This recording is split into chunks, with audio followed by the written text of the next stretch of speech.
Hello, friends. My name's host Eric. I'm here with my beloved Rachel. And together, we are bringing you Typology for Christmas. It's the perfect stocking stuffer. Also the perfect gift in a box with wrapping paper. I might also add that this episode of Talking with Famous People, this Typology for Christmas episode, it's not just special because it's related to Christmas or near Christmas. We've really got an action-packed show for you tonight. We have got action lined up, followed by more action, excitement, adventure. I believe there's some laughter, some love, some learning.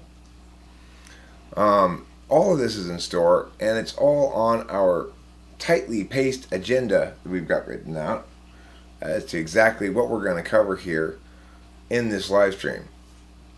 Now, as a matter of course, it just seems polite to mention something about the very soothing background media source that we're all enjoying right now.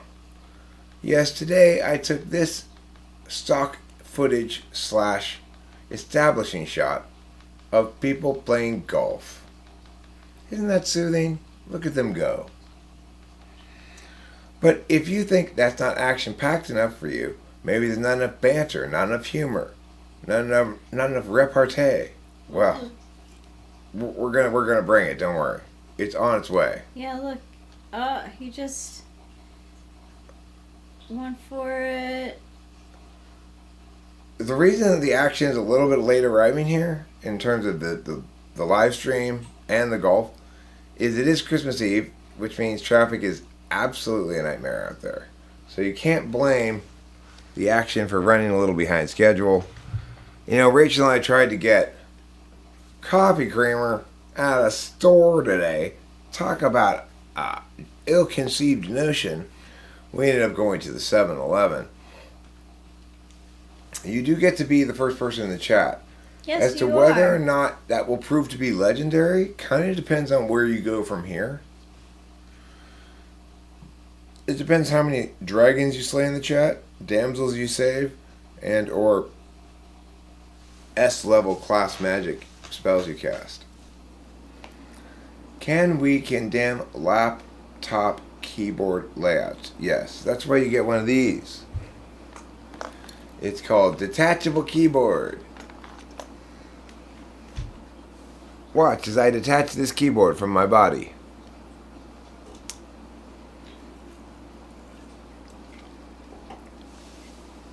So a lot of people around the holidays, they feel a certain amount of stress, a certain amount of anxiety, a certain amount of, I'm pulling my hair out. Well, that's why we have this soothing golf. This is the aromatherapy of media sources. This is your sandalwood. It's got all the curative properties of sandalwood mixed with all the curative properties of jasmine. Sandal jasmine. Which is the smell, the name I give the smell of my feet. No, that's not my stinky feet. That's sandal jasmine. Sandal jasmine. Yeah. It's the sweet jasmine smell that grows in my sandals when I don't wear socks. Oh, wow. I was just doing some linear algebra and decided to take a quick break. Who'd have thought the greatest deterrent of productivity and responsibility would show? Well, with this hat, I couldn't help myself. I got this hat in the mail today, the present. It makes me want to go,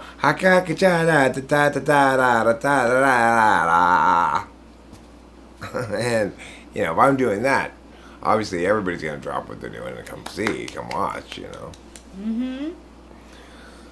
It's a very, very great way to start a sentence, Sky Gear in general, except ideally you'd start something like this. I had gone to Prague to visit Professor Weinstein to discuss some matters of linear algebra, when a sudden, a ring on my phone alerted me, talking with famous people had arrived, and Our linear algebra discussion would have to wait. That would be good if you said it like that. Hero, legends fall. Hello, as they say in English. Or buenos noches, as they say in Espanol. Why noches? It's not because I'm saying good nachos. No. It's because it's already dark and therefore night. And in the nighttime, you don't say buenos dias. You wouldn't say good morning to me right now, would you? No, because it's nighttime. If you are an employee in the expat areas of Shanghai, you greet all Westerners, no matter when they walk into the store, the same way. You greet them all good morning. It doesn't matter what time of day you go into a store in Shanghai. If it's a high-endish kind of store that's patronizing, that's trying to get Western patrons, the employees have all been trained to greet every Westerner with good morning. It doesn't matter what fucking time of day it is. Good morning. It's like 10 o'clock at night. Yeah, good morning to you too. You know what's super expensive in Shanghai? Haagen-Dazs. It's like $20 a pint. Wow. In adjusted dollars, like 20 American dollars a pint.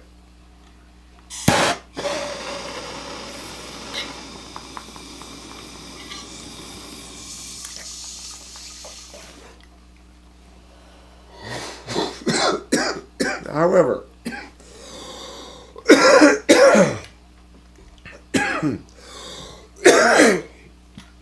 it comes in a fancy, boutique bag with a circle of dry ice on top of it. They give you a thing of dry ice with your pint of Haagen-Dazs if you buy it in Shanghai. Wow. We don't have any naturally occurring consumer dry ice in America that I can think of. Oh, I got the hiccups. That was what is known as a hiccup-inducing bong rip.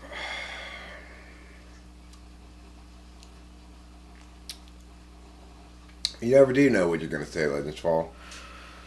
Sometimes you say, hey, I'm here to party. Sometimes you say, hey, I'm here to kick ass. You just never know. Oh, I forgot I had an insidious plan to have Eric finally watch this very ENTP dude and say, yes, this dude's very ENTP. I don't want to watch other ENTPs. It's like, hey, yeah, I get it. You're an ENTP too. Stop hosing in on my gig. I'm Mr. ENTP guy. God. Get your own thing. It's a shame there have to be others of my type, I guess I just have no choice but to endure it.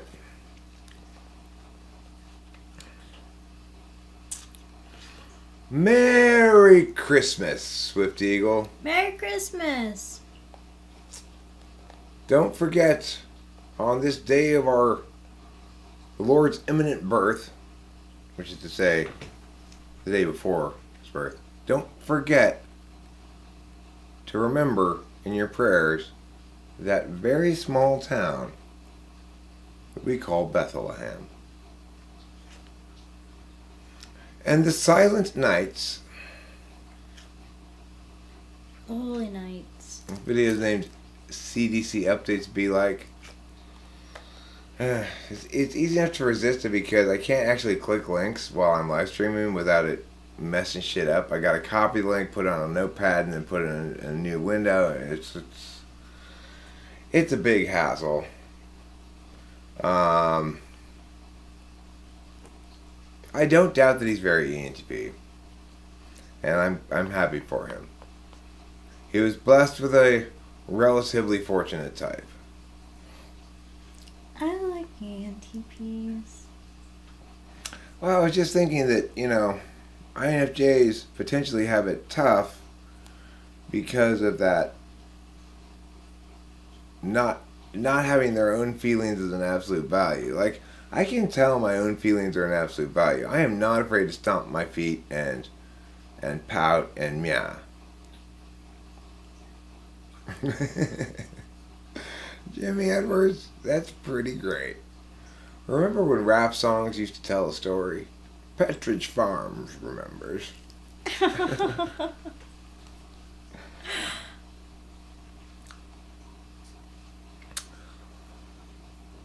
Yeah, that's for their new flavor of cookie that's Cristal and Courvoisier flavored. Ooh. And purple scissor. it's Cristal and purple scissor flavored. You know what what I always enjoy is a nice tall cold glass of purple scissor. I've never really had scissor. I've never had it either, actually. I think it's just like cough medicine, right? Basically. With Yeah, like a bunch of soda That's not a good way to from get. 7-Eleven. That's not a good way to get high, I don't think. Cough medicine? And like alcohol, yeah. I mean, first of all, I'm afraid of suppressing my cough too much. It's kind of my signature.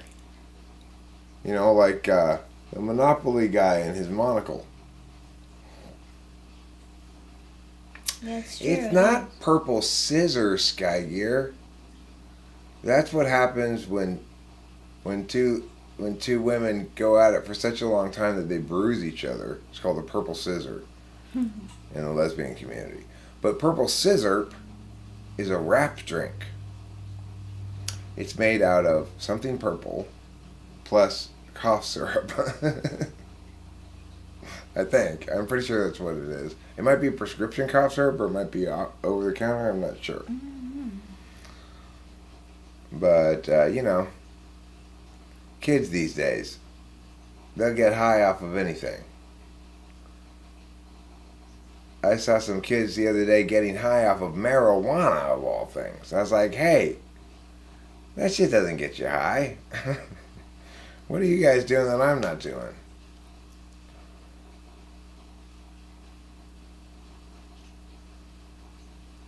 Codeine, cough syrup, and purple drank? What's purple drank? What is purple drank? I don't know. Is it grape soda? Oh, it's mixed with Sprite and grape Jolly Ranchers. Is Sprite and grape Jolly Ranchers purple drank? Jimmy Edwards, this is a 5-minute long video I took for the purpose basically of having this very placid golf course scene playing in the background. Generic purple powder drink? And you mean like grape flavored? So Like grape high C? yeah. Or like the one with the punch, man. I remember I talked to a friend one time, and he was a fan of. It was a friend who was. This was a while back, okay. A friend who was an enthusiast of the methamphetamines, and he was an enthusiast of using a M-bong, which is, I never used them. I never got one or got into that or thought that was a good idea or anything. But an M-bong is basically, it's like a bong, but it's not as, like, it's got a little bit of bong part and mostly it's various stems. Well, anyway, apparently one of the things that is common among people who smoke that way is they put Mio in their water of their meth bong to make it taste less methy. And he was saying to me one night, he's like, the thing is, imagine you get pulled over. How do 4 guys explain having Mio? 4 guys in a car explaining all having Mio. I'm like, you know, it's probably the meth and the meth pipes that are going to be the problem more than the Mio. If a cop get into it from 4 guys having Mio, that they're meth smokers, then that cop is deep into that culture. You know, I don't Yes. think that's really that much of a giveaway. If I ran across No. 4 people with Mio, I wouldn't think a goddamn thing. No. But of course, here's another thing like that. Maybe you remember. I don't know if they really still sell them. It used to be it used to be commonly sold in liquor stores and stuff. These little little paper roses that were in a little glass vial thing. You remember those? Well, it cost like $1, and it was like a little rose in a glass vial. And I had always thought, as a kid, growing up and everything, I thought, well, I guess that people get that for their girlfriend or something. I don't know. Oh, that's so nice. No, that's not what that's for. That is not what that's for. So those things are what people do is they you buy that thing and you throw the flower away and the little cap on it, and then you hit it with a torch and you blow it, and you can blow it into a pipe. That's why those things exist. That's the only reason why they exist. Let me view the deleted message and see what it said. Yeah, it's just spamming. That's why. It's just spamming. Purple flavored. Grape is too fancy. Purple's not a flavor, though. It is the color of fun, according to Barney, but it's not a flavor. So I'm having some problems with this notion of a purple flavored drink. Who's the oh no, oh yeah punch? Oh, that's isn't that High C guy or? I don't know. Or is it?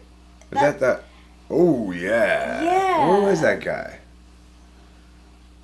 Kool-Aid. That's Kool-Aid, right? Yes, like that's what I think of, like the purple Kool-Aid. It's funny that I thought of High C before Kool-Aid. Me too. I did also. You think Kool-Aid's the brand name one? It's the Band-Aid of bandages. It's the Coke of colas. Mm-hmm. And yet, for some reason, I thought of High C first. Even though, who wants High C? You know what's even worse than High C? What's the worst kind of powder you can pour in to make a drink? The very worst. Crystal Light. Okay? Crystal Light is disgusting. Crystal Light is absolutely disgusting. It's like, here, make your water super gross. Yes, there's no sweetness to it. It just tastes like saccharine and grossness. Yes. Mm-hmm. So, we're in agreement on Crystal Light. Now, Tang has one thing for sure going for it. It's named Tang. So, everybody wants a little Tang. But in addition, what it has going for it, of course, is its famous record of having been drunk in space by astronauts. Oh. Astronauts absolutely adore Tang. If and once they come back to Earth, they never lose their Tang obsession. So, like, Neil Armstrong spent the rest of his life demanding Tang at restaurants, and the rest of I'm sorry, we don't have any Tang, Mr. Armstrong. And he'd go on a rampage.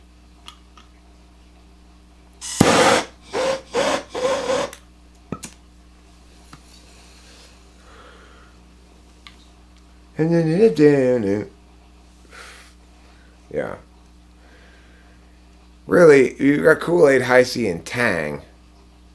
It should really be Kool-Aid, High C, Tang, and Poon, as Sean O'Neill says. There should be another drink called Poon. There should also be one called Taint? Mandangle. Mandangle, yeah. Oh, that's just my mandangle. My meat dangle.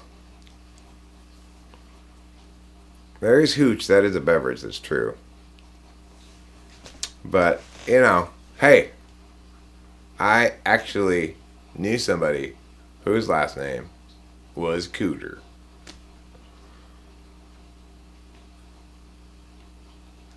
Yeah. And then I knew somebody who knew somebody whose last name was Waddle. So there was a time in my life when I was with Kimberly, when our previous relationship partners were Cooter and Waddle. That's funny. Yeah. Wow. Those are great words. They are great words. And that's where from emerged the name for a man's camel toe, which is a waddle coot. And its various variations, such as if you're wearing shorts and you're showing a little scrot, that's a wriggling waddle coot. Or a wriggler. You can use waddle coot as a verb or as a noun, as in, dude, stop waddle cooting me, or bro, waddle coot, check your waddle coot. You know, it's about to wriggle. That means, okay, you need to pull down, you need to put some briefs on with those wide-legged shorts, mister.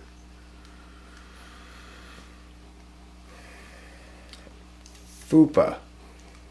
Yes, I've heard that term before. That'd be a good name for a drink as well. As with chode juice. Chode juice, what all the athletes are drinking. Or I guess you'd call it chode milk. It would just be a sports drink, but you call it chode milk.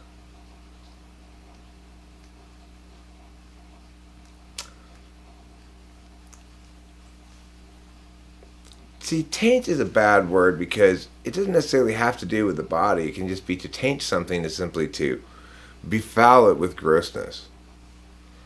Like, ooh, don't taint my arguments with your FI. I'm joking, FI users. You know I love you. I'm doing harm prevention right now. I want you to know that I'm currently gently fondling your feelings. Why? Because it feels good for you. It makes you feel comforted. It's okay. It's okay. You're fine. See, you're fine is not really reassuring to people. It's okay. Everything's going to be all right. That's reassuring. You're fine is like, okay, you're just being whiny.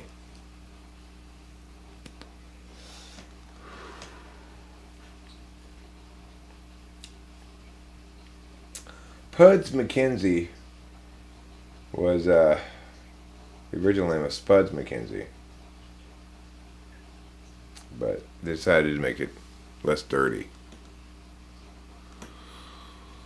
And apparently, the mall's having some objections to my proposed business that I want to open up there. For Joe Buffet. They say that the sign's offensive. It's like, how is that offensive? Yeah, Joe how? Buffet. I mean, it's the name, it's a fancy sounding boutique, you know? We sell women's shoes, we sell high-end handbags. You know. How much chunk do you need before you qualify for the state of chunkiness? I think there's 3 chunks to a chonk. And 2 chunks to a chank. I think there's 6 vor.ongs to a pituitary gland. Who else is a big fan of the pituitary gland? What, you know, when we talk about glands, how often do we give our pituitary credit? Don't. We don't. I mean, sure, you're always hearing about your more sexy glands, your thyroid, for example. I'm tired of hearing about the thyroid. Let's give the pituitary some attention. Where is the pituitary located? I have no idea. See how that's what I'm talking about. It's a mystery. Nobody knows where it is. Wow. I don't even think they've ever even found the pituitary gland. It's like dark matter. It's anatomy's dark matter. We can infer its existence because there'd be a hole where it is otherwise. Do you have a planned playlist for this mall shop? Any village people? No, for Joe Buffet, we'll be playing mostly Mostly Culture Club, I guess. And Culture Club, Queen, Pet Shop Boys,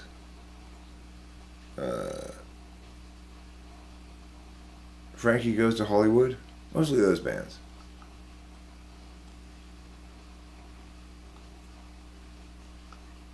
But yeah, apparently there's some uproar because our sign is offensive. I'm like, how can a boutique name be offensive?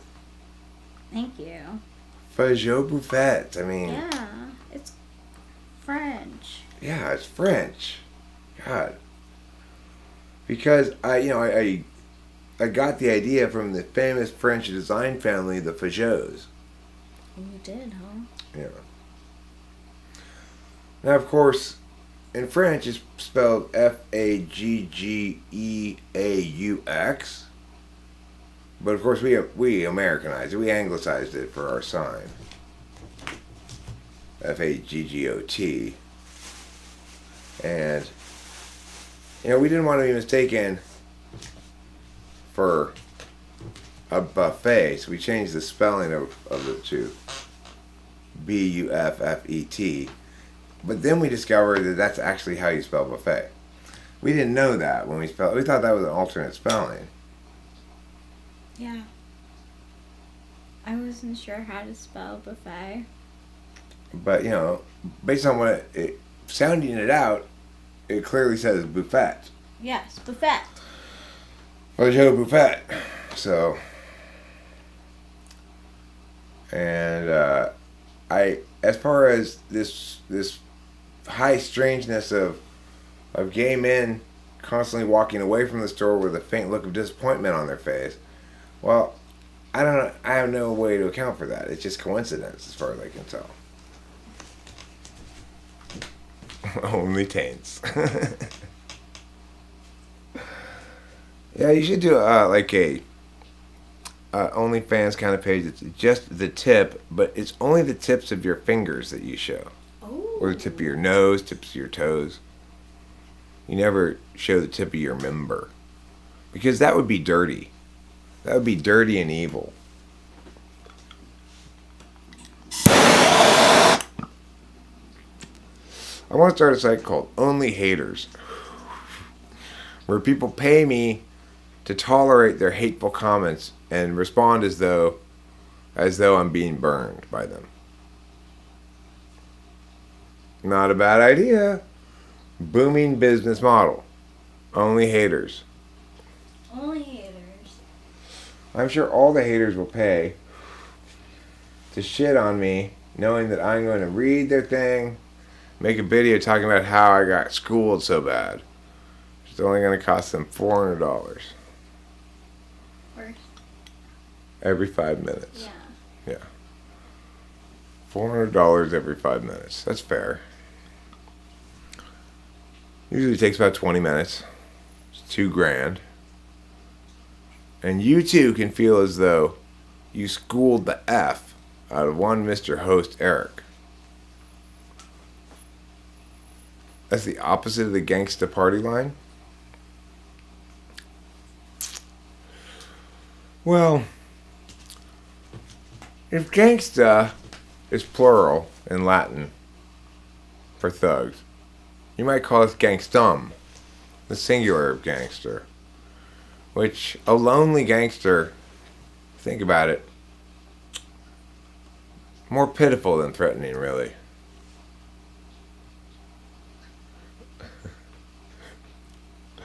No, they love it. They're happy to pay it. It's the best $2,000 they ever spent. How else are they gonna school me?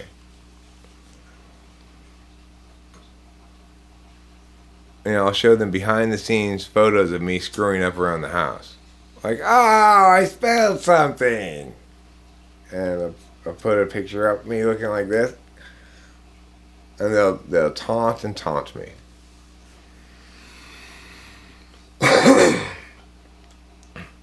Oh no, I've had an accident and broken my leg. They just make all their horrible tweets. So they won't be tweets, they'll be the equivalent for this website. No, there's no setting aside of jokes. I'm sorry. The jokes have all been reassured before entering the stream. All people's jokes have been reassured that they will not be shunted to the side this evening.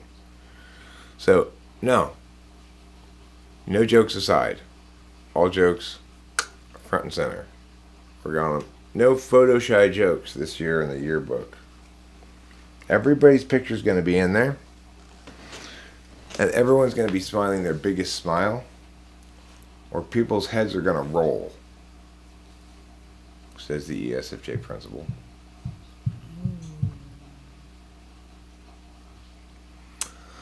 So anywho, banter's flowing at a reasonable pace. I'm not getting a lot of seeds to work off of here in the live chat. Perhaps I've used up all of my notifadingalingadingos today. Or perhaps people are just tired of me, tired of typology, tired of Christmas, just ready to go lie down and say, fuck this shit. You know, maybe. But most likely, there's shit tons of people here, but they're all so mesmerized by the golf that they can't speak. Occam's razor, that's called.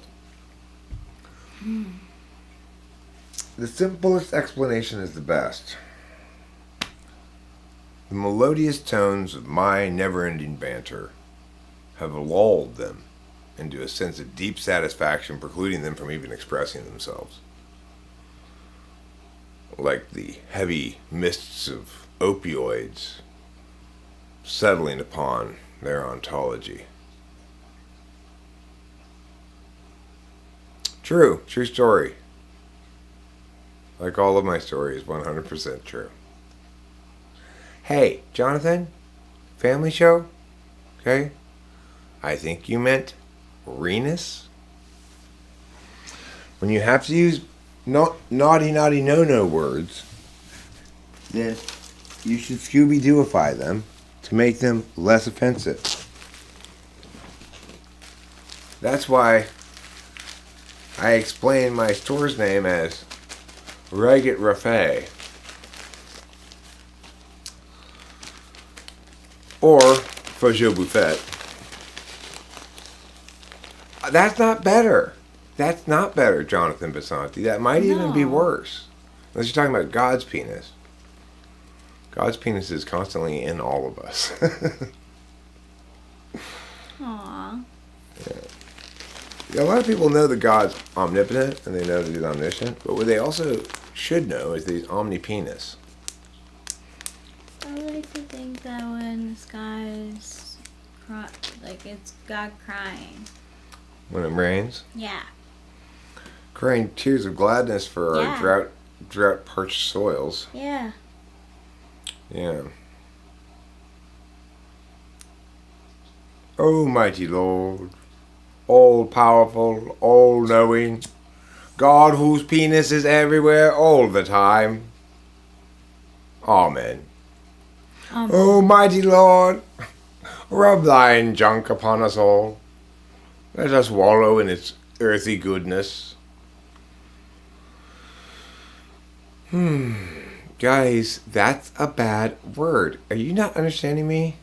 Bad words are bad, and this is Christmas Eve, and you were about to get yourself coal. You were on the nice list until right now, Oliver, and now you're on the borderline list. You're on the bubble. You're on Joe Lenardi's bubble. Uh-oh. You know that Santa hires Joe Lenardi to make a bubble list? Who's Joe Lenardi?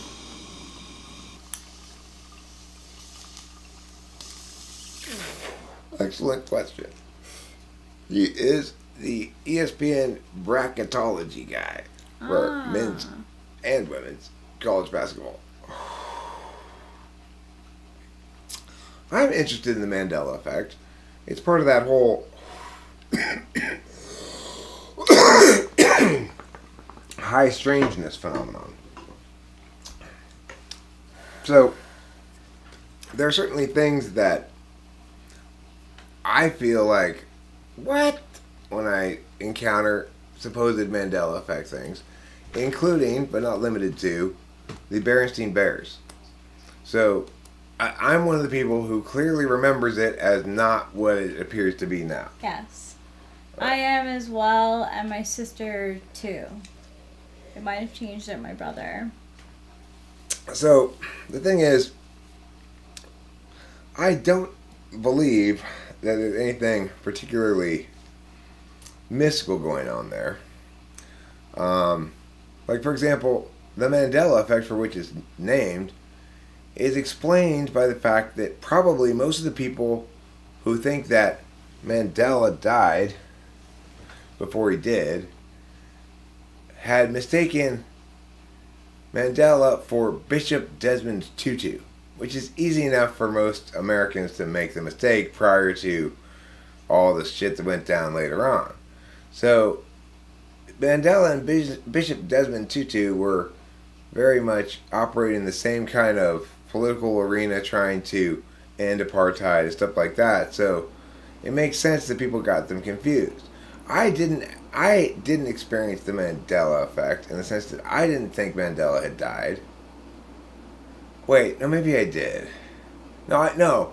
Well, I knew that he had been let out of prison. I knew that he had survived prison because there was this song one day. There's a song I know from somewhere that my dad used to listen to. I think it says, "Bring back Nelson Mandela, bring him back home, Soweto." Hand in hand with Winnie Mandela. I remember the song from a long time ago when he was still in prison, and I remember when he was released from prison. So I don't remember him dying until much later after he had been president. So I never had the Mandela Effect about Mandela because I had a clear distinction in my head between Bishop Desmond Tutu and Nelson Mandela. But I definitely experienced it with Berenstain Bears. So I think it's probably a reasonable explanation for it. But the Berenstain Bears one is especially trippy because it's like, it's not like, if you're dealing at the Berenstain Bears level, you're probably having that shit read to you. So it's like, you're going to hear what the adults saying. So it's like, why would the adults be getting it wrong?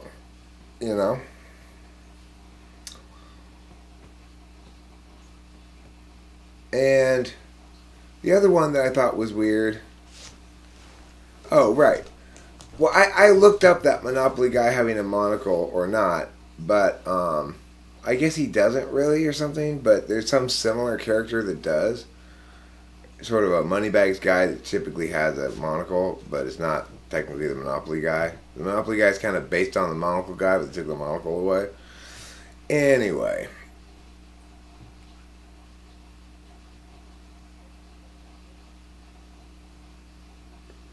Who thinks it's spelled Berenstain? Nobody thinks it's spelled Berenstain, do they? How is it actually spelled? Put down how it's actually spelled. It's not spelled Berenstain like that. Are you saying it's actually spelled Berenstain? There's no way. There's no fucking way. It is not spelled Berenstain. Oliver Linehan, I think, is saying that it's actually spelled Stain at the end of Berenstain Bears. Okay. It is not spelled like that. I'm sorry. It has never been spelled like that. I look, I'm not one to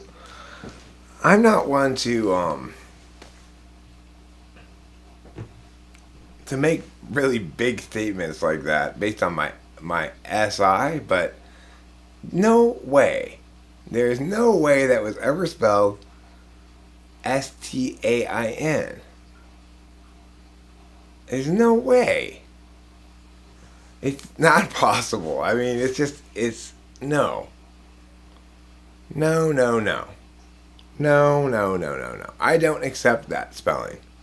That spelling is wrong, bullshit, and not how it's spelled. Eric has spoken. Okay? It's not spelled Berenstain. It was never spelled Berenstain. That's crazy. Yeah, like, it's like saying, meet the Flagstones. They're a modern Stone Age family. Well, I mean, it's not now, thanks to some sort of magical universe switch. Yeah. What's up with C3PO being silver? Yes. What? No. He's gold. He was all gold, as I remember. Yes, I remember him as all gold as well. Clear as day, I remember that thing being gold. I saw 1977 Star Wars in the theater, in the drive-in theater, like 8 times. My dad kept taking me and my friends to go see it at the drive-in. Wow. That's a lot of time. Yeah. So I when I tell you C3PO was gold, there was not any silver C3PO. You can put that down in your book as certain as I'm going to be about my SI. I mean, I'm willing to acknowledge my SI might be meh or whatever, might be messed up.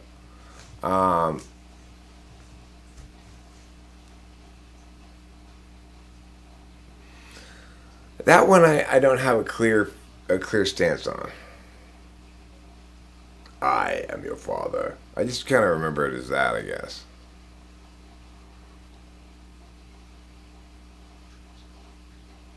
Forrest Gump says life was like a box of chocolates, not life is like a box of chocolates. Okay, well, see, this one, it makes sense to me why people would get it wrong. Because it makes more sense as life is like a box of chocolates, and that's how we normally say those things. It makes sense that you would switch the tense to make it right. That's not the same thing with the spelling, okay? It's a totally different matter. Berenstain has never been spelled like that. That is complete nonsense. I just refuse to accept that. I get that SI can be very faulty, but no, not that faulty. And the thing is, I remember it being Berenstain as late as into my 20s when I had a special ed class where I sometimes showed movies like that to the kids.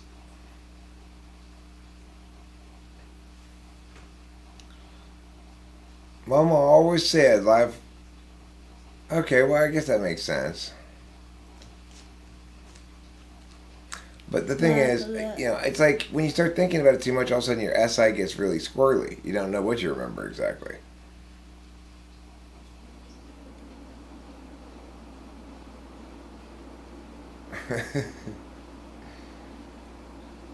No, he didn't. He did not.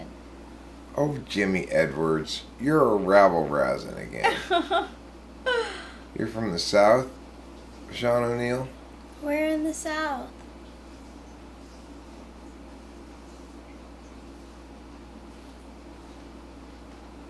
So,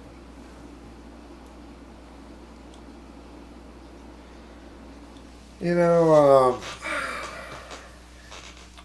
don't know what to think about that. It's just a phenomenon where a certain segment of the population remembers something a different way than it actually is. And they go, what? That's not how that is. But, I will also note that I was living in this house in Laverne for well over a year, and I went to the bathroom one day and I was like, oh, you got a new picture? This new cat picture? And she's like, no, it's been here since the entire time you've been here. I'm like, I've never looked at it or seen it before. So there is that thing. Sometimes non-noticers don't notice. My dad, surprisingly, didn't notice the moss on the backyard. I think it's a slow boil thing. So the moss has been slowly growing for years and years and years all over this part of the backyard because it doesn't get that much sun and it gets very regular waterings from the sprinklers. So, we are talking about Mandela Effect. Okay, Ann. It's going well. I got your email. I plan to respond to it, but, the best laid plans of mice and men. Um, yeah, well, you're dead then on that hill, Legends folks. If you research it, apparently not.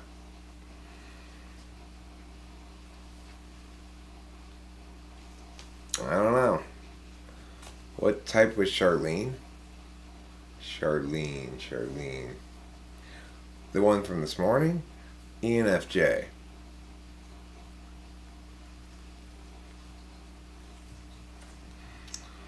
Well, I mean, the thing is, Sean, when we say it's just perceptions like that freaking dress, it is revelatory of the fact that we can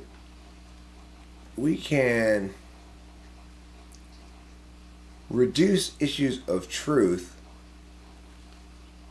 to issues of honesty. You didn't ask a question about the eighth slot? That wasn't you? Oh, that was NT somewhere. Sorry. Got you two confused.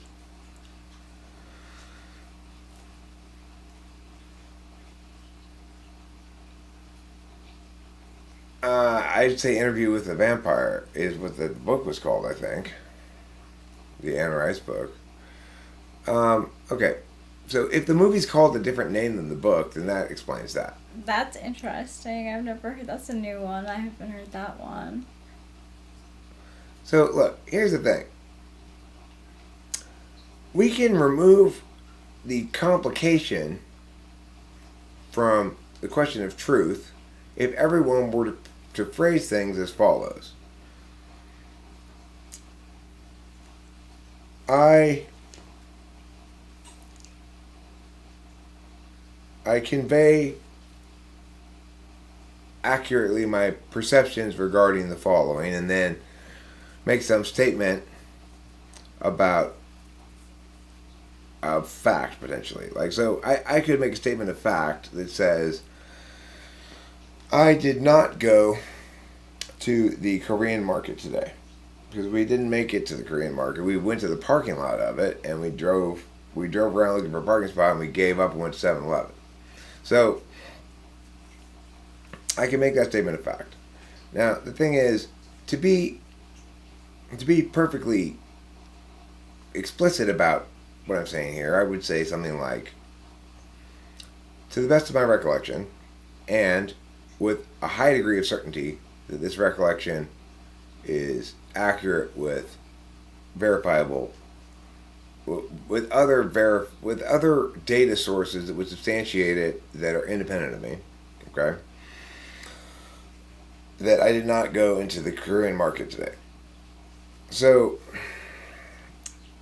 if I said that, then in that case, the truth of something would not really be relevant. The only thing that would be relevant would be the honesty of a person. If they state those things, then they've rendered it into a subjective thing, kind of. They're saying, I'm reporting on my perceptions, not upon objective reality. And my perceptions are a subjective form of data.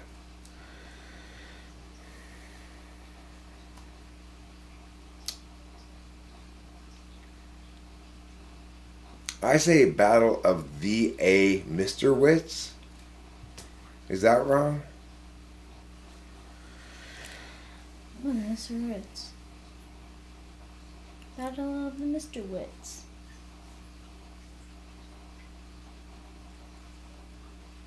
Well, my question, Jimmy Edwards, is the movie titled the same thing as the book? They might have titled the movie Interview with the Vampire, and the book be titled Interview with a Vampire. I believe the book is titled Interview with a Vampire, but if I'm wrong and it's titled Interview with the Vampire, it wouldn't shock me, and I don't trust my SI that much. He's not gold. No, I've Googled and he's silver, supposedly. If you see it in the movie, like, you'll notice that there's a part where he's silver. You gotta say 1977 C3PO. Not, or 1978 or whatever. Not current C3PO. Yeah. He's all gold.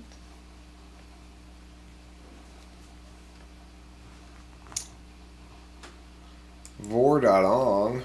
Oh. That's the right version. We don't want to go to Vor.ong.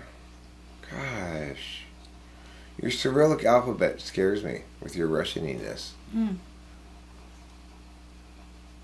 Both are the movie and book. Okay, well, in that instance, I could imagine it just being like misheard all the time. Kind of interview with a vampire, and you just sort of fill in whatever. Like Delilah when she was a little kid. There was this commercial for like a greatest love songs collection CDs you could order, right? And one of them was Celine Dion's "'Cause I'm Your Lady" and "You're My Man." Perhaps you're familiar with that song. But neither Delilah nor I knew that song or knew what it was or what she was saying. And Delilah and I both thought it was saying, "Oh, saw me, oh lady. Oh, saw me, oh lady." And we didn't know what it meant, but we thought that's what the words were. So that's what we heard. That's what we thought. And yet it was untrue. Now, if we had not been corrected by one time in the car, Delilah started talking about it and said, Dad, you know that song, "Oh, Saw Me, Oh Lady"? And I'm like, yeah. And Candace is like, what are you talking about? And she said, you know, "Oh, Saw Me, Oh Lady." And I'm like, yeah, you know that song that goes, "Oh, saw me, oh lady." And Candace said, "Ah, ha, ha, ha, ha. That's not what that song says."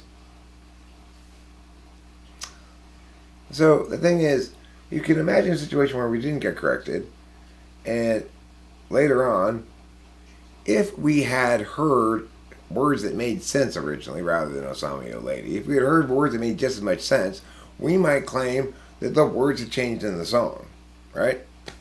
So there's that phenomenon going on.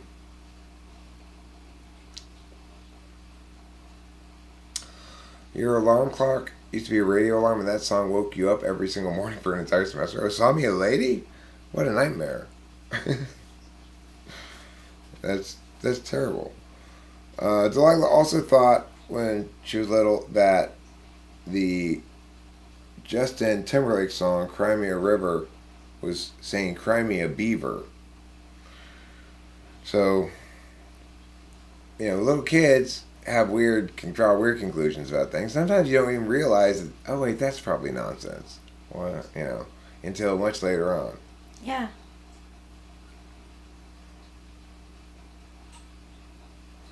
Have you ever seen the infamous Mongolian lady singing the Mariah Carey song? No. I have not. I see a bad moon rising.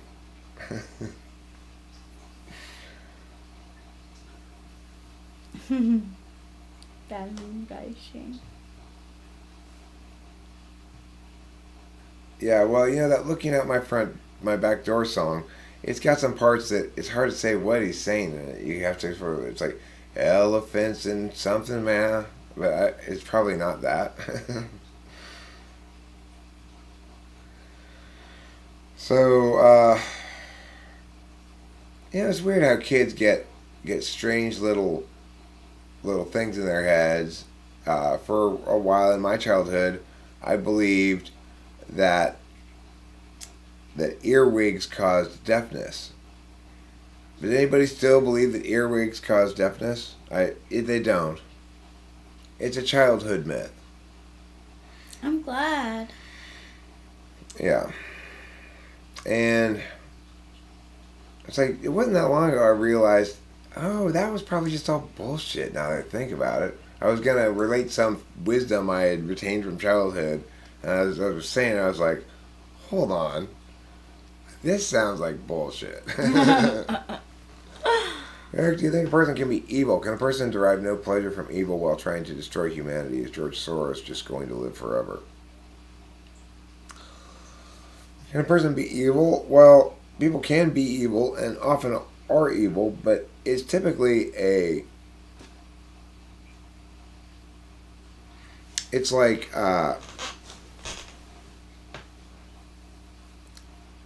If you wanted to operationalize a definition of evil, you would say that getting there's a certain kind of dirty sweet satisfaction you get from twisting the knife into somebody you really think who deserves it, and meow, and just be like, yeah, I got him. That's what evil is. But we don't typically think when we're doing those things it's evil because it's low level evil, usually. It has diminishing returns, which is to say, our little twisting the knife on somebody and making their day less pleasant and leasing their headspace. Like around here, what we can define evil very clearly. The people around here who are in the chat, and me and Rachel, we all are periodically guilty of this same kind of evil. Like, it's an adversarial thing that becomes an emotional thing.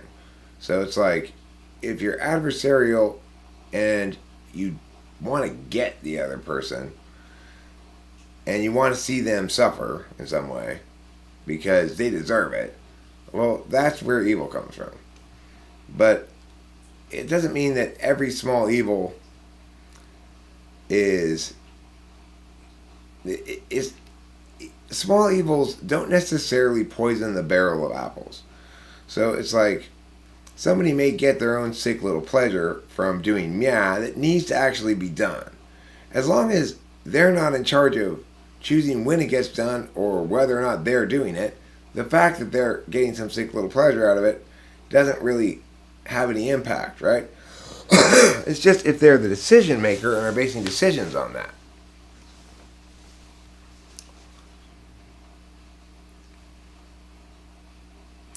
I mean, it's not a very SI understanding of it, but what I'm saying is, like, Tim Bulwer is guilty of an extraordinarily mild form of evil in this comment when he says, can a person derive no pleasure from evil while trying to destroy humanity? Is George Soros going to live forever? Now, I'm pretty sure George Soros is not trying to destroy humanity. Right? So it's like, that's an example of you twisting the knife on the enemy guy, right? But it's super minor because he's not even here to hear it. It's just like, it's just the sort of like fantasy vengeance thing that we get sometimes. But the problem is, we don't have a really good way of determining what deserves an outraged response, and we have a lot of really good ways of positioning ourselves as justified in our outraged response. Some things deserve and are misevaluated when they don't elicit an outraged response. And yet, in almost every instance of outraged responses to things, we're not seeing a legitimate outrage that's justified by what I think the most legitimizing justification of all, which is we didn't get a chance to talk about this before we did a bunch of stupid shit. If you're going to include me in this we, then you need to include me in this fucking conversation. Yes.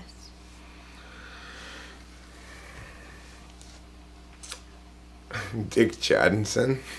An unfortunate name. I don't know. That doesn't sound so bad.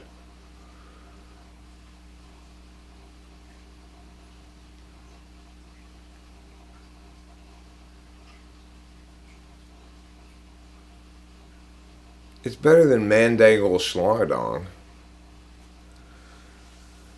Mandangle Schlongadong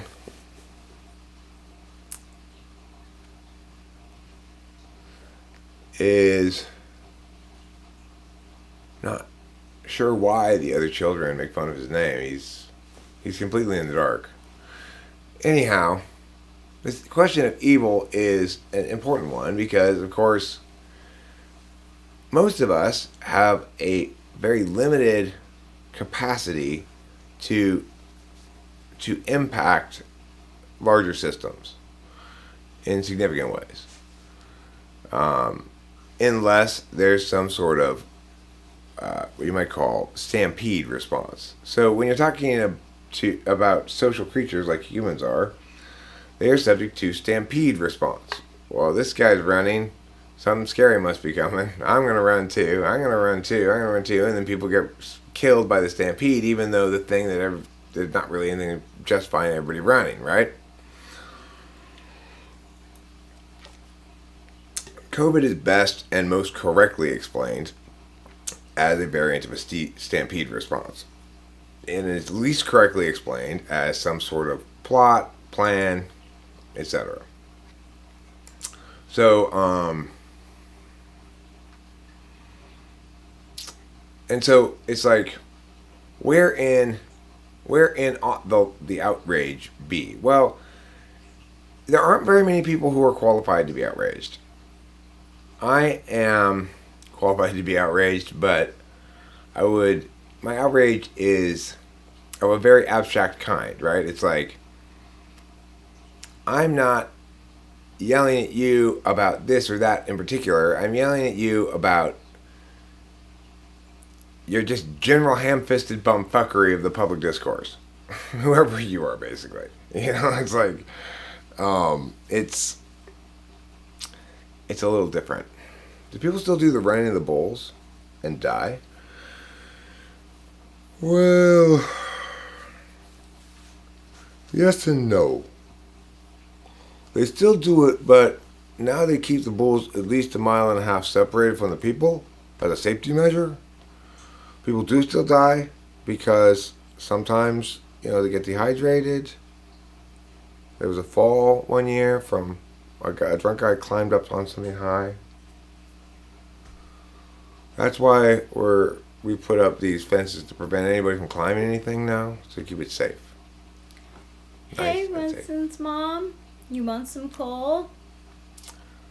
Winston's mom, you may notice that I'm wearing this hat. I don't know if this was you or Horse Mumbler, but I like it. It's awesome. It makes me want to go, hello, my darling. Hello, my baby. Hello, my good time gal. Yes.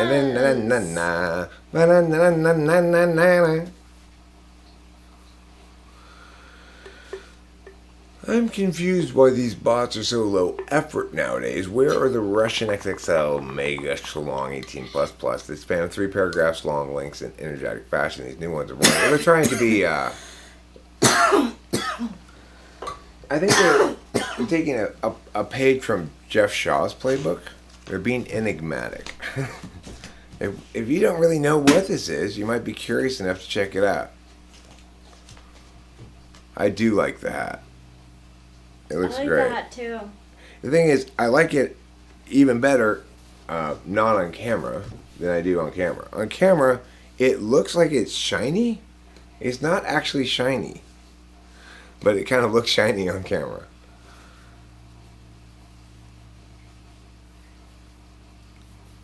It's a nice hat. So what's your point, Jimmy Edwards? I don't doubt that somebody put lots of money into Black Lives Matter. And that's a good way to make sure they've wasted their money. Right? It's not like anybody who decided to donate money to Black Lives Matter got any meaningful political return on that investment. to the extent that they got police reform, police reform did not link to Black Lives Matter per se, but rather to the badly needed police reform. Black Lives Matter was just a way to reframe police reform as something that had more emotional impact. So I guess you could say it was conducive to some needed changes. But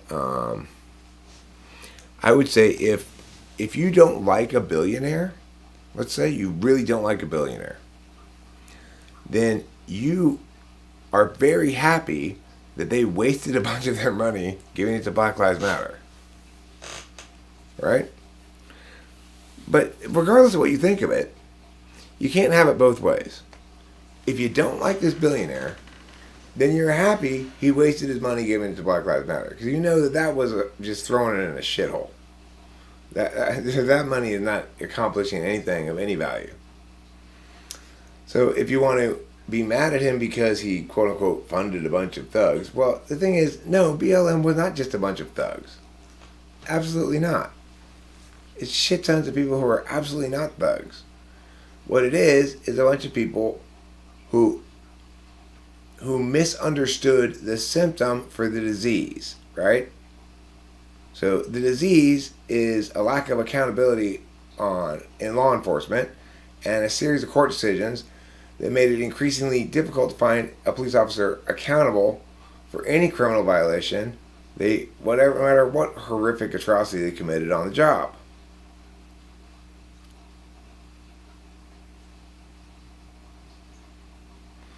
Well, I mean, Sean O'Neill, the point is, though, you can't have it both ways. So, if you don't like the billionaire, you're glad that at least that amount of his money that could have gone to something more effective that you don't like went to the thing that was very waste. It had no chance of actually going anywhere, right? So, if you're funding a mainstream Democratic candidate and you don't like that candidate, well, then that money, that has a little bit of power, possibly. If the candidate gets elected, you might be able to credit that money for some of that impetus, right? But there's zero corollary with BLM. So if you don't like the billionaire, you're happy he donated to BLM. It may serve to justify why you say the billionaire is bad, but it also, from your perspective, if you're consistent, is a good thing that happened because he didn't spend it doing something that actually would have any meaningful political impacts.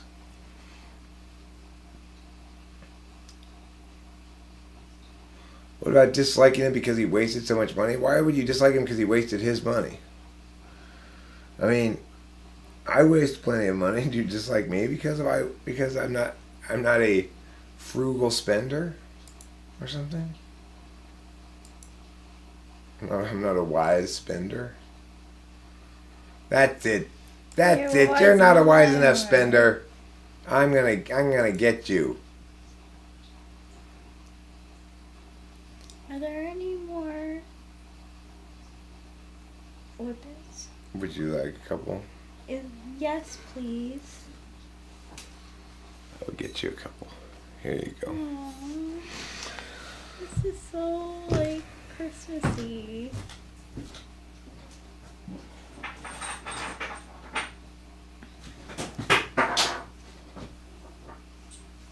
I'll do it on the Lido chair. Here you go, Whippet Lover. Thank you, sir. Come on, I'm smarter than that. What do you mean? What did I say that wasn't dumb? That was dumb.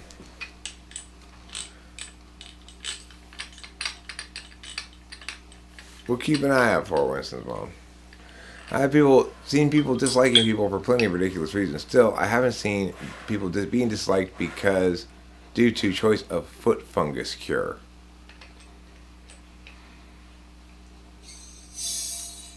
Well, what did I say that you're disagreeing with?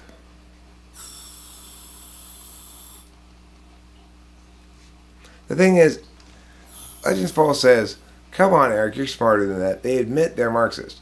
So what did I say that you're disagreeing with? Making cats happy absolves you of all irresponsible fiduciary conduct. I didn't know that get out of jail free card existed. I have to take advantage of that. Accessory to the brownie pan. Thank you for letting us know, and since Mom will keep an eye out for it. Who's effective? Legends fault. Who's you saying BLM is effective? Come on, you're supposed to have some decent sense of actual impacts. I mean, it's insane if your political party or movement or whatever, its primary goal, its only thing they can kind of generally settle on is defund the police. You are a minor footnote in history that had no lasting impact.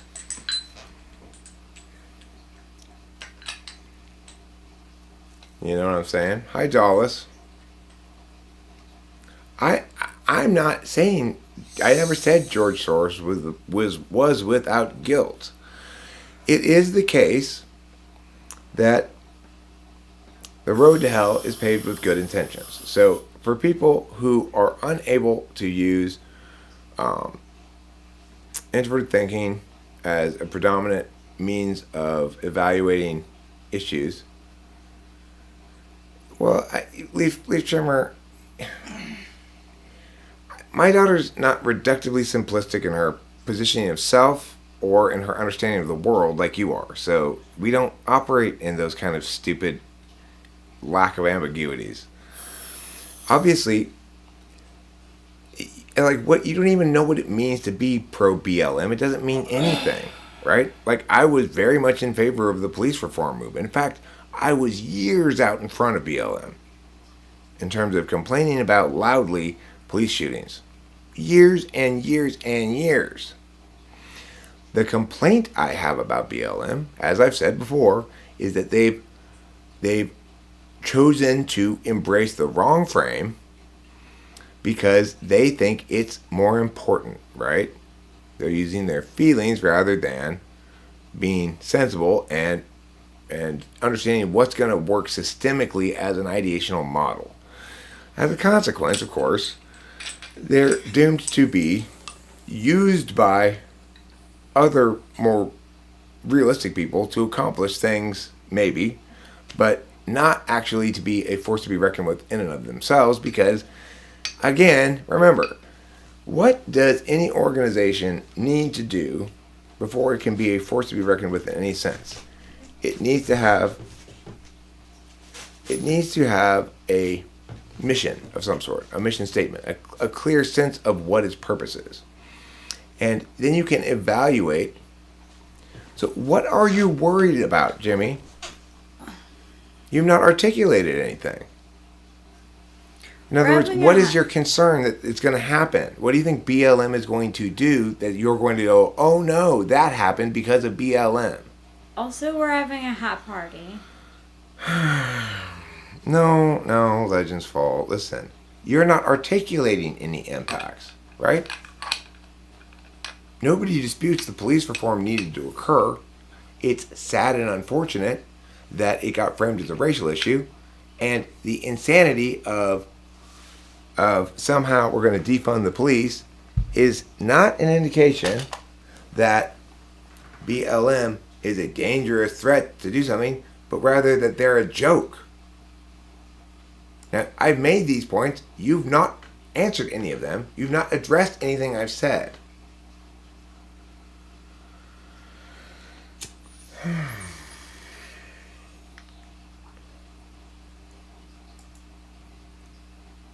Hey, why did you delete that? And since Mom, did you get my email? It was supposed to be a text, but I couldn't figure out the logistics. Armchair Typology, you were totally legitimate in saying against BLM equals low IQ, and so I don't necessarily agree with you or whatever. Obviously, I'm opposed to BLM because, as I've said, they co-opted a very necessary police reform movement and mistakenly made it into a race issue, which is inherently divisive because race isn't a real thing. You at best try to make the argument it's a social construct, but it's not even that because there's no articulable lines to distinguish it. It's not, you can't establish it in any meaningful way. So the point is, it's always going to be a mistake then to try to address something through that frame, right? You can't address something through a frame of race without being racist, and that's something a certain segment of the population doesn't understand. So it's absolutely the case that the police reform needed to occur. And like I said, I was years and years and years out in front of anybody in terms of screaming about this shit. No, when I was screaming about it, I was screaming about this guy, that guy, the other guy, whoever, getting killed by the cops. Of all variety of types of people. I mean, so it's a shame to think that people can't think in a more nuanced way than to reduce a complex issue that is necessarily about the relationship between accountability, transparency, and power. Okay? So it's like, what really changed the game were cops filming all their on-duty shit, Because you can write a story for somebody about a horrible thing that happens, and if you're a good writer, you can be very influential with that. But nothing's quite as impactful sometimes as seeing a video of somebody's brutality, right? Like there was that incident where that one football player knocked out his girlfriend in an elevator. I don't know if you guys remember that one. And everybody got super outraged, right? But I remember seeing shit tons of articles in the paper about domestic violence, and everyone just kind of shrugs, But that's what it looks like, It looks like that chick getting punched in the face. And people didn't like the way that looked at all. Well, people don't like the way it looks when cops murder people in cold blood. You can tell them about it till you're blue in the face. But until they see a video of it, all of a sudden, then people start to be moved,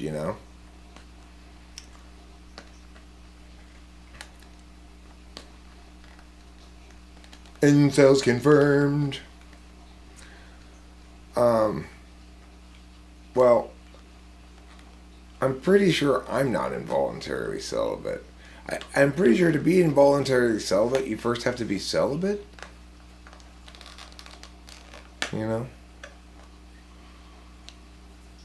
Otherwise, the modifier wouldn't really mean anything. I would say I'm voluntarily not celibate. What would that be? A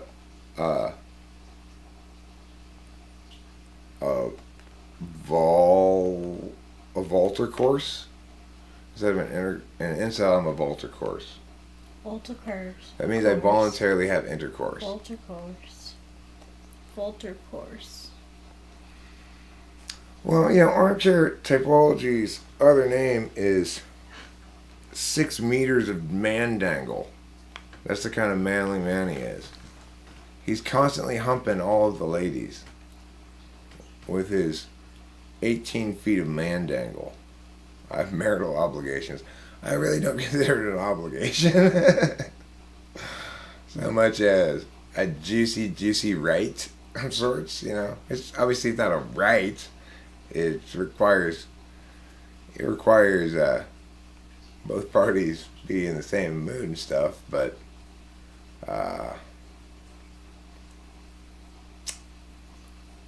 yeah, I have marital opportunities. Let's call them that. I have marital opportunities. Marital opportunities. Well, as I was saying to Rachel the other day, we both enjoy exclusive reciprocal mating rights. Yes. Which is a good way to say you're in a long-term relationship. It operationalizes the definition. We affirm each other's and enjoy mutual, reciprocal, exclusive mating rights. Yes, we do. Because as a mammal male, I find the notion of other peni around my Rachel very not kosher. So I put up anti-penis signs all around. No penises but Eric's allowed. Usually written all over her clothes. Well, of course he has a political agenda. I'm going to tell you somebody else who's got a very clear political agenda. Sometimes he goes by the name of Jimmy Edwards, and sometimes he goes by the name of Leaf Trimmer. And he's just as highly politicized as George Soros himself, except vastly less empowered to do something about it.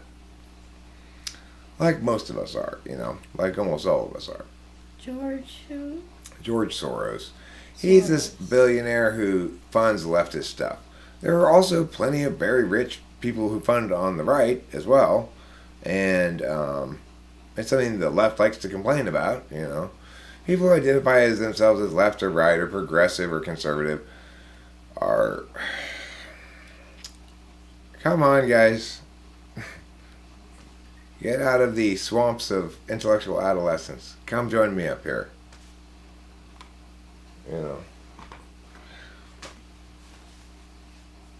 I know, but there are also other people who are empowered to use money to influence things.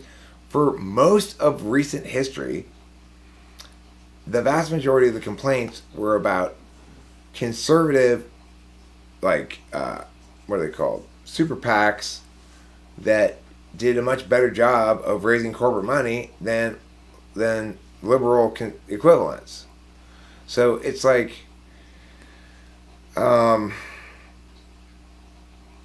if the problem is individuals who have most wealth exercising a disproportionate share of political power, then that's the problem.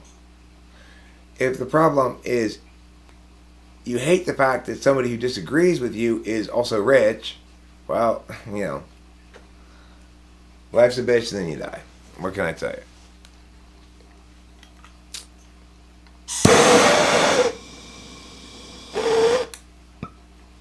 Okay, well,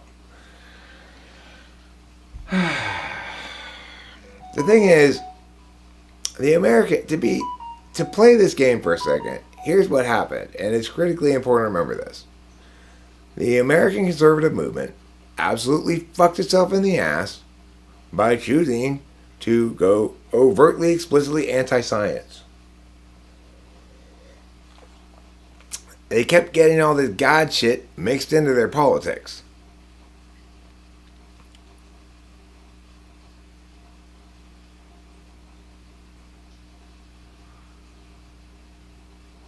Who supports defund the police? I don't support it.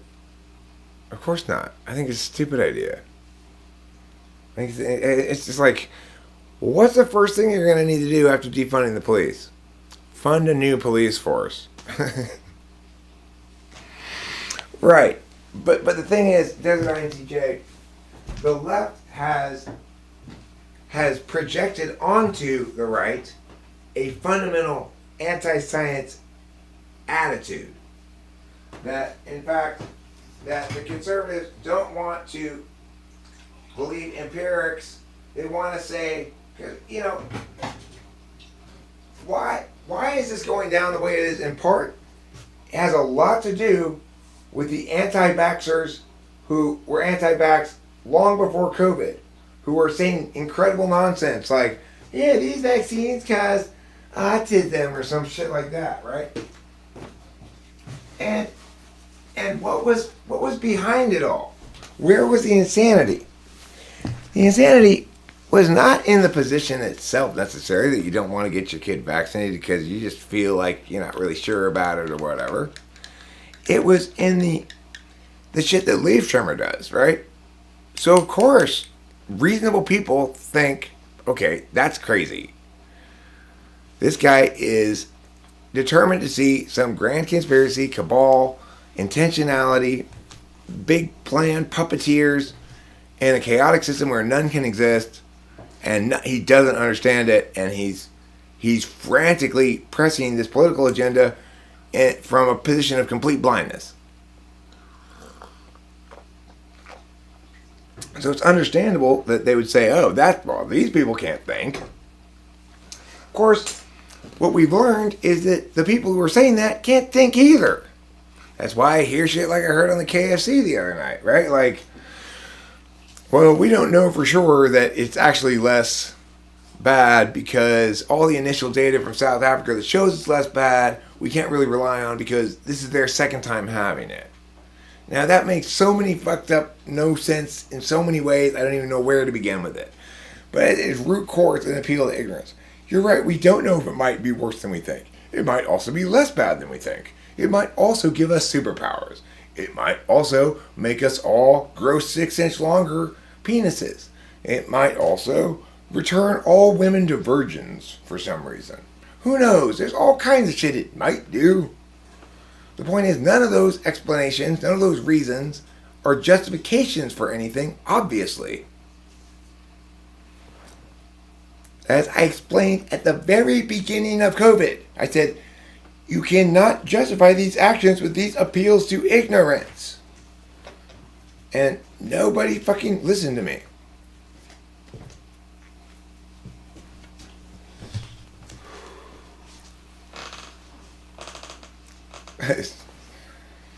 No. 5G towers make you susceptible to suggestion that's projected to nanobots in your body, which then rewire your brain to make you desire COVID. And that's how you get it. Oh, wait, no, that's nonsense. No, it's like, the thing is about COVID, no matter what way it is that you're trying to make it special, whether you're trying to make it special by being alarmist, that says, oh my God, everybody freak out. Some players on the team have tested positive for Omicron, so let's cancel a bunch of games. Even though, as far as we can tell, the symptoms are equivalent to, at worst, a bad cold for most people who get Omicron. Anyway, as far as we can tell now it may turn out to be worse, but it may turn out to be even better. So that's not a justification for anything. The thing is,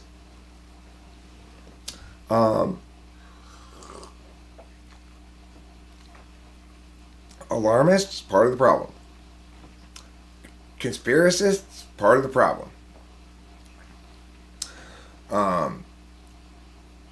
People who don't respect, because the thing about the conspiracists is that they don't respect the truth of the data. They don't accept that we all have to work with this data. But here's why we know the data is actually reliable. How do we know? Why, at least in some sense, it's reliable.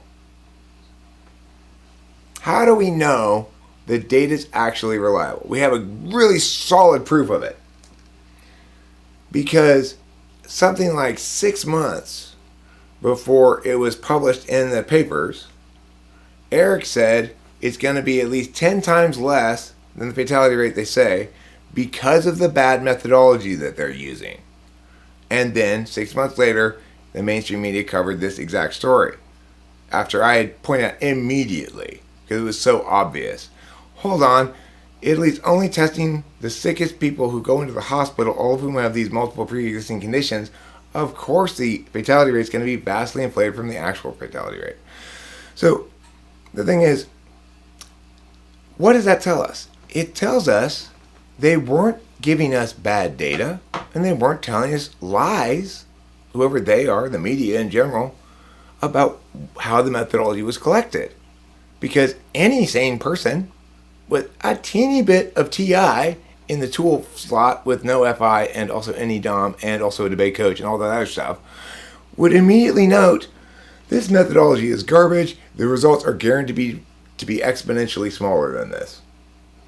As I did. So the thing is, if the data were bullshit, if the methodology were being lied about, my prediction wouldn't have come true.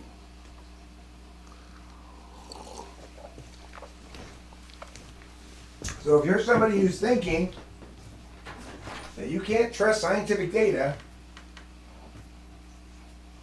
because the issue is too politicized, I just disproved you. I just disproved it. established very clearly that yes, you can trust the data. It's you can't trust yourself. Well, listen, Legends Fall. I don't remember what you said back then. I just remember when I was at the very, very start of this, before they even canceled shit, when they were still thinking about canceling some games and stuff. I said, here's the facts. You know, they can't have it both ways. Either it's as contagious as they say, in which case the amount of measures that would have to be taken to prevent the spread would be so oppressive that it can't possibly be worth it, or it's or the fatality rate's much lower than they say, and so we should let it run its course. I don't remember exactly what you said at the beginning, but you know, the point is that for people who say, "Oh, you can't trust these numbers," well, you can trust them. You do have to critique the methodology. So if you don't have access to the methodology, it's fair to say, until I see the methodology, I won't know what to make of these numbers, okay? No, I mean, see, this is what an intelligent person does, Leaf Trimmer. I'm not dumb like you, okay? I don't mistake things I don't like for things that are nefarious. Just because I don't like the policies doesn't mean I've gone insane and think that there's some sort of medical conspiracy to get me to take something that's not good for me. Or no, dude. No. I mean, get a fucking grip. We're all vaccinated to fuck before we ever enter school. That's why we don't suffer measles outbreaks and mumps and rubella and polio and all these other fucking horrible diseases that we used to have, okay? There's nothing wrong with vaccinations. And because you're thinking about maybe the vaccination's bad, what are you not doing? You're not helping at all. You're hurting. You're the reason idiot alarmists are winning arguments. Because they get to argue against an even stupider argument, the one you're making.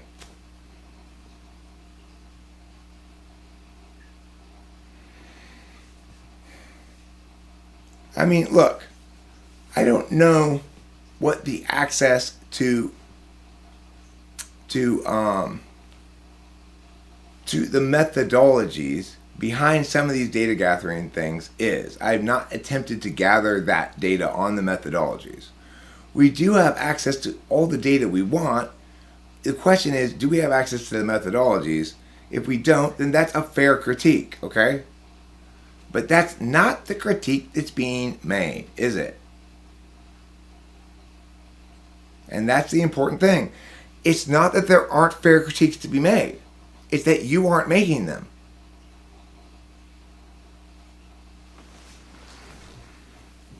I mean, I think I'm in the middle. do you have an opinion about it particularly? No. No? Well, I'd rather, I mean, like, I think of it like the flu shot. I used to get the flu shot, you know, flu vaccine. It's like whatever. I am not thrilled that there's a booster, but also, like, I mean, what are you gonna do? Okay, look, Desert INTJ, I agree with you that this vaccine was less tested than most.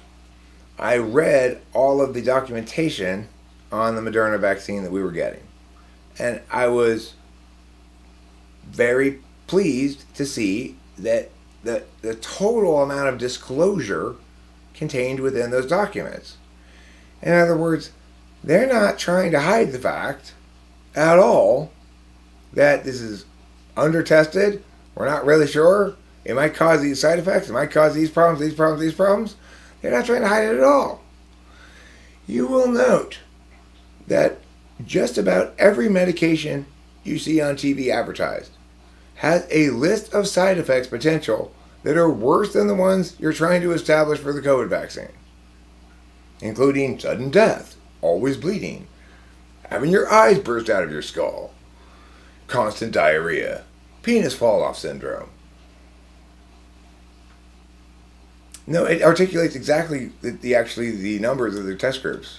That's not correct. Did you read the documentation on the actual Moderna vaccine? That would be a good place to start, right? Instead of just assuming things with your NI that are not correct. Oh my gosh. So like I used to be very diligent about getting the flu shot. And then one year I didn't take it and I got the flu and it felt like death. I was like it definitely hit hard. But then like there were years after that I didn't take after being so consistent for so long with it, I was like, let's see how it is without it. Well, let me say this. I absolutely support all of your right to not get vaccinated for whatever fucking reason you think and want, right? I am not opposed to you getting vaccinated or not vaccinated. I don't care. The whole point of a vaccine is to the extent that it protects me, then I no longer need to worry about the contagious people Right. who aren't vaccinated. Correct. It's like, on whom does the onus belong? So the reason flu shots aren't mandated for everybody every year is because there's a fundamental understanding that if I get the flu shot, I'm protecting myself from the flu. And if you don't get the flu shot, you're not protecting yourself from the flu. And that's your choice. There's not been a discussion about one question I think is hugely important. Do I have the right to get sick? Do I have the right to move about the world potentially sick and not know it? Unencumbered in my business. Even though that there's always the chance that any person moving about the world might be ground zero for a new epidemic. Might be the typhoid Mary of the next new variant of something. There's always a chance, right? The thing is, Legends Fall, I am not planning on getting infinite amount of boosters, and I don't object to any of your objections here about wanting to get it or not. I totally support your right not to get any of the vaccines. I totally oppose policies that try to make a bunch of stuff contingent on being vaccinated. We went to the KFC Taco Bell the other night. They had a sign saying if you're going to sit down and eat in there, you have to show proof of vaccination. They didn't ask for it. We didn't have it with us, and we sat down anyway. But the thing is, I totally oppose shit like that. I'm opposed to that 100%. Me too. That's what makes me so angry about people using bad arguments when they're ideally on the same side as me, right? Because the worst thing you can do is do a bad job of being on my side. If you're going to do a bad job, be on the wrong side. Right? If you're going to do a bad job of arguing it, don't be on my side. You're just making me look bad and the correct arguments look bad. If you're arguing the wrong things, the wrong points, if you're not arguing the frames, if you're arguing specifics and getting bogged down in those specifics and making NI conclusions and projecting those onto things, and if you're doing all of that, then can go argue in favor of the COVID alarmists. Do a bad job arguing on that side, not on this side. We don't need you fucking up the program. We don't need you helping explain why he's a bad drummer because he's has one arm.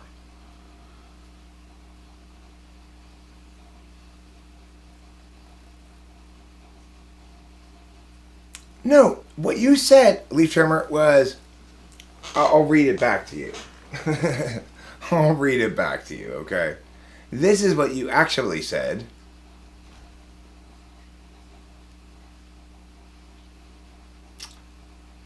Eric, the fact you took both doses of the jab shows your judgment on this is pretty weak in the end. No, that's my point.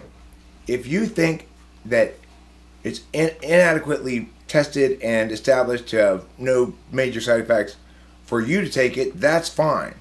If you think that that ought to be applied to the general rule and the people who don't agree with you are using poor judgment about vaccines, your head is full of mush. I mean, millions and millions and millions and millions and millions and millions of people have been vaccinated with this vaccine now. And there's no immediate sign that it's causing health problems or things. So now we're here speculating about, well, maybe there's long-term effects of the vaccine we don't know about. Another fucking appeal to ignorance. That's the kind of shit I'm talking about.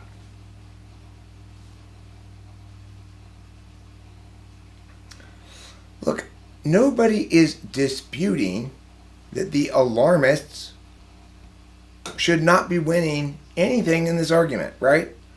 That, in fact, Eric's points should be winning. But Eric's points avoid what you might call bags of poop. So when I'm going along, I've got my arguments set up here. I've got my bags of supplies all along the way. So that when I get to the part where I'm going to need a pickaxe, I take out my pickaxe. Blah, blah, blah, blah. And, oh, you're helping? Okay, great. Except you got your bag set out, and when I get and open it, it's full of poop.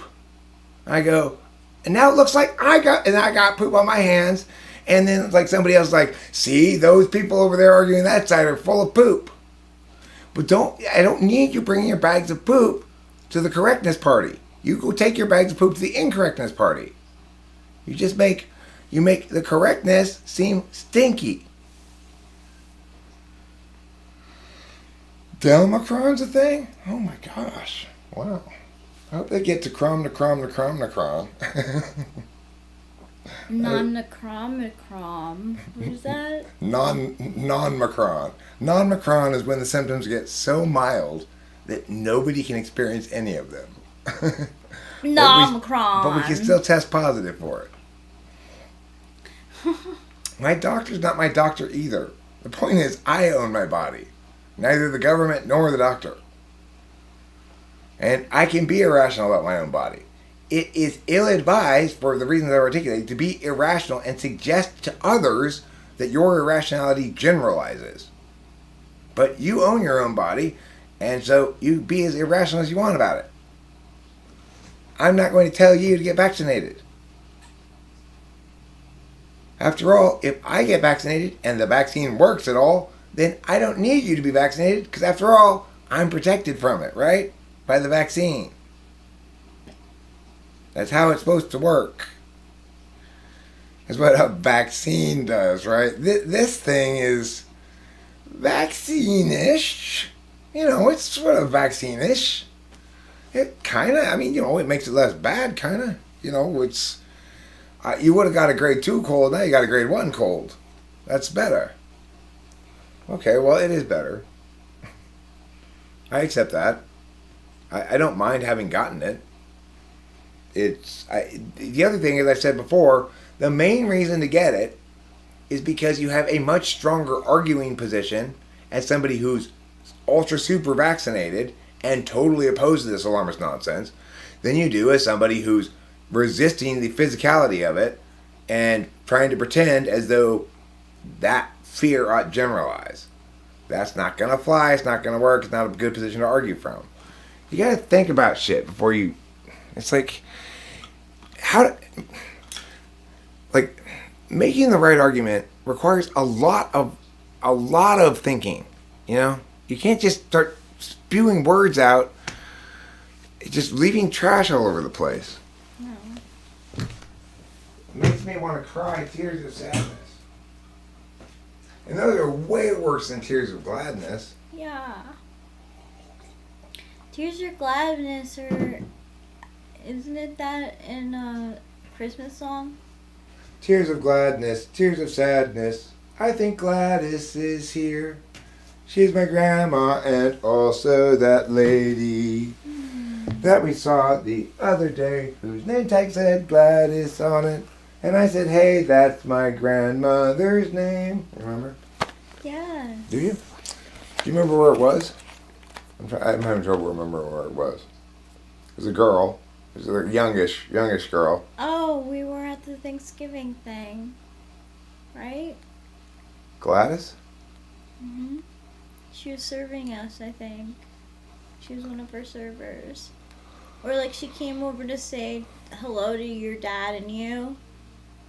And you said, you were like, oh, that's my grandmother's name. You don't hear that very often. I mean, you might be right, but while I don't remember where it was, I remember her being more like behind the counter with like Oh. maybe a Subway worker or something. Oh. But you might be right because I don't remember You did say specifically. that. You did say that. I but did don't- say that. Yeah, Yes. I did say that, and she's just sort of like, eh. Yeah. She didn't really say Yeah. anything back, right? But I don't. For some reason, that doesn't sound right to me. But you might be right because I can't come up with a counter example, or I can't come up with a different memory as to where to place it. But anyway, first person I've ever seen with a name tag on that says Gladys. You know, we passed the Gladys Avenue. Yeah. Yeah. On the way to the Whippet store. Yeah. Yeah. So, one of the cool things about my family, one of my special things that I get to bust out at like cocktail parties or whatever, is my great aunts had some super rad old fashioned names. They were named Muriel, Gladys, Hazel, Ella May, which isn't that weird, but there's another one. Muriel, Gladys, Hazel, Fern. Muriel, Gladys, Hazel, and Fern. And then there's Ella May. Those were all the girls in my grandma's. Those are all the girl kids in my grandma's family. Yeah, right? you really don't hear those names anymore. And except for Ella May, which is kind of normal sounding. Yeah. The other ones just are wicked weird, Mm-hmm. Like So the Gladys, time. Hazel, Muriel, Fern, Fern. Those are weird names. and LMA. And Ella May. And then I had an uncle named August. Uncle Augie. Uncle Augie. Yeah. I have an Uncle Augie too. August is a cool name for a dude. Yeah, that is. I think nowadays, if you were going to meet an August, it would probably be a girl. I think so too. Seems like month names have turned into girl names.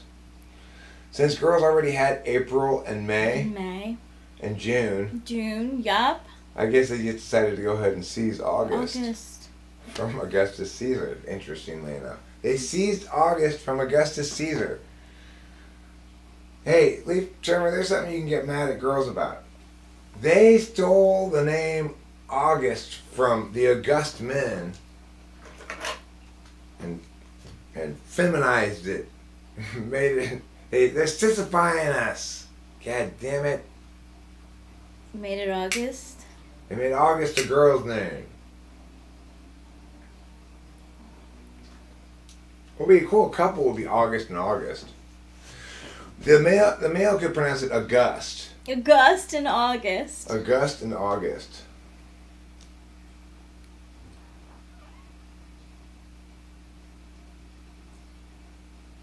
Julia is feminizing Julius too. Yeah, I can see Julius not wanting to be called Julia.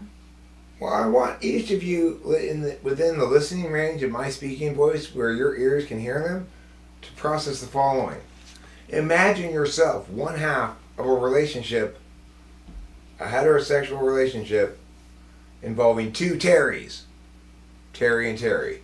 You could have that. One be a dude, one be a chick. Yeah.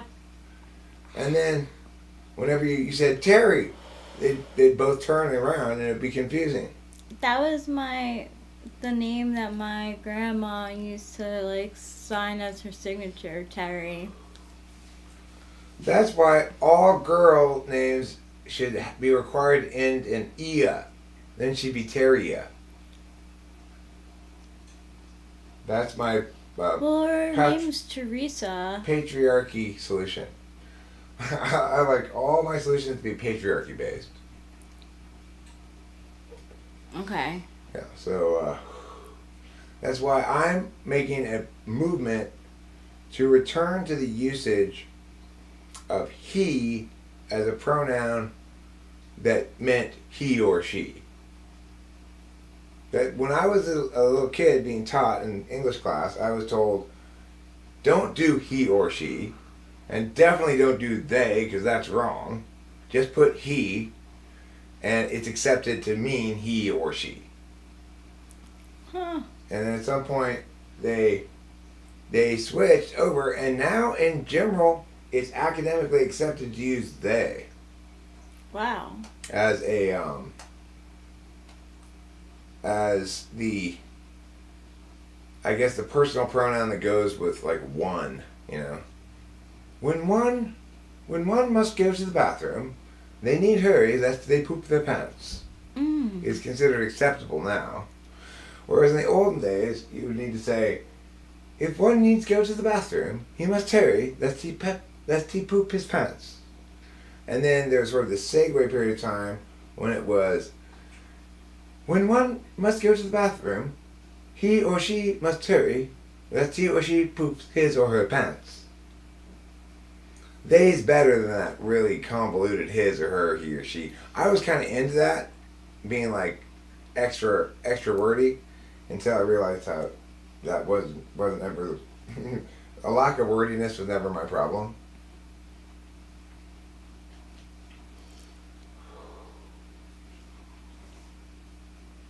Why would you need to study each new dose after the first 3 or 4 separately when there's no qualitative difference? And as for the third and fourth, they're less than around a year or two-ish after the original, which means that you add 1 or 2 years to max of the study. Well, I mean, you're doing a lot of speculative meowing here, Jimmy Edwards. You're assuming that these nefarious processes that you've got sort of vaguely defined in your mind are all going to be executed identically for each of the new strains, and nobody's going to learn anything and nothing's ever going to change, because this is ultimately puppet string pulling and not mass hysteria running out of steam. Which it is running out of steam, because if you look at the professional sports teams, they're starting to alter their protocols because they're losing a bunch of players to nothing. They're losing a bunch of players to a cold with no symptoms. So, and they're not happy about that.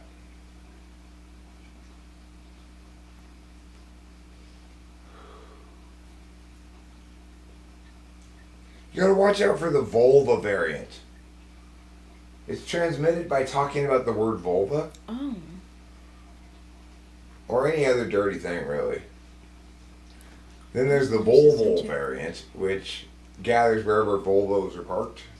Oh, there's so many different variants of it. There's the Vulcan variant. That one, anytime you spread your fingers like this and say live long and prosper, you increase your likelihood of contagion by 50%.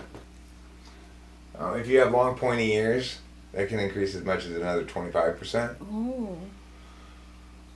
There's the vacuum variant, which is just like the regular variant, except it makes you suck air up your butt like a vacuum cleaner. It's one of the weird symptoms. And you regain your sense of taste and smell. So it's a trade-off. You become known as vacuum butt, but you can smell everything and taste it. Then there's the volunteer variant, which makes you play for Tennessee. And has one weird side effect of giving you Tourette's about singing the song Rocky Top.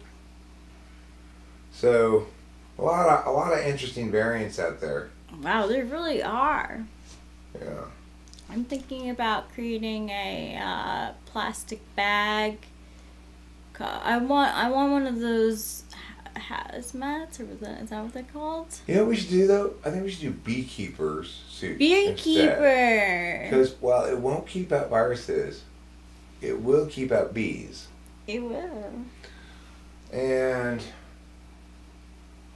I'm a little bit more worried about bees than the new Nomicron variant, which they've yet to see any actual symptoms from, but it still tests positive for COVID, and We don't know for sure that it won't turn out to be AIDS plus cancer plus Ebola. So lock everybody up. We gotta get ready. I gotta go poop. I'm sure. Yeah, I mean, I'm confident I had COVID too, and it was really bad. It I was. feel like I had it as well. It was not. It was not a mild thing at all. It was a serious sickness. But the point is, it wasn't. It wasn't categorically more serious than other bad colds I've had before. I've gotten that sick before. You know.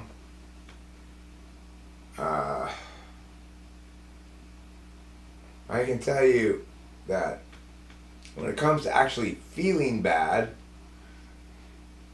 probably the worst kind of feeling bad is like a wicked hangover, you know? Yeah. Alright, I gotta poop now.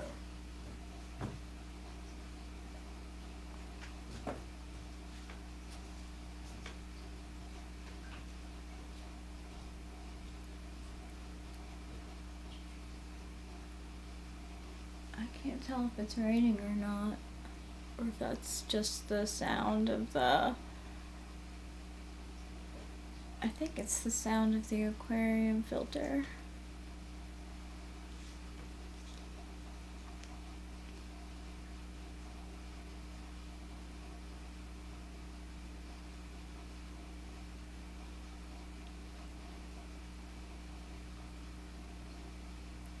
FUTA variant, the FUTA variant. I don't know. I don't know about that.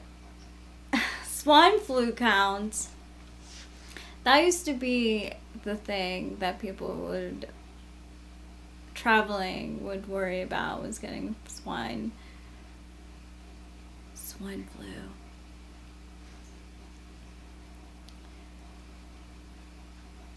These people are just going about their day, playing their golf. They're thinking it's the day before Christmas. It's probably going to be a little bit empty. We have to practice a little bit. And he's going on his way, meeting up with his, I believe, wife. Isn't this relaxing? They do say that golf is a relaxing sport. I mean, I don't know how relaxing it is for the actual players, but this is relaxing me.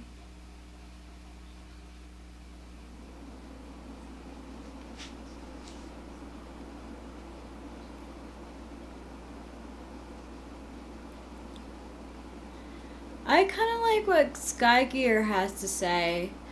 When are we getting the universal virus vaccine? That would just be great. Viruses taken care of, off the plate. Don't have to worry about them. Oh my god, I used to listen to O-Town, All or Nothing. Oh my gosh, I was obsessed with that song. I do like that song. I was probably like 15 when that song came out.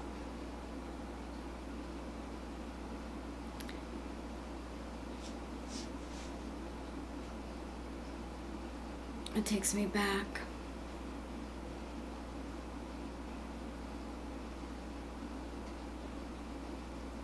Ew. True, Sky Gear, true.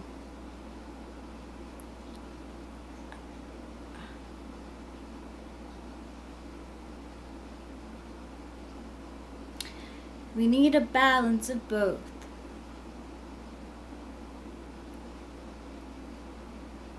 In order to stay healthy.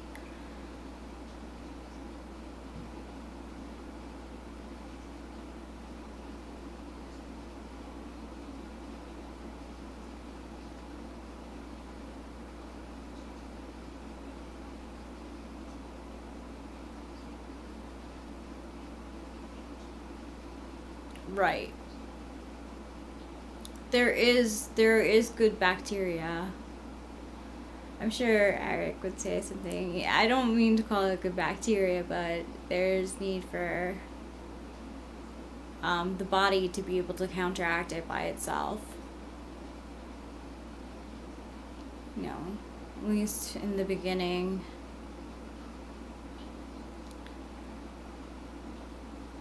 Y2K, do you have that channel over there? I don't believe so. Where are you from, Leaf Tremor?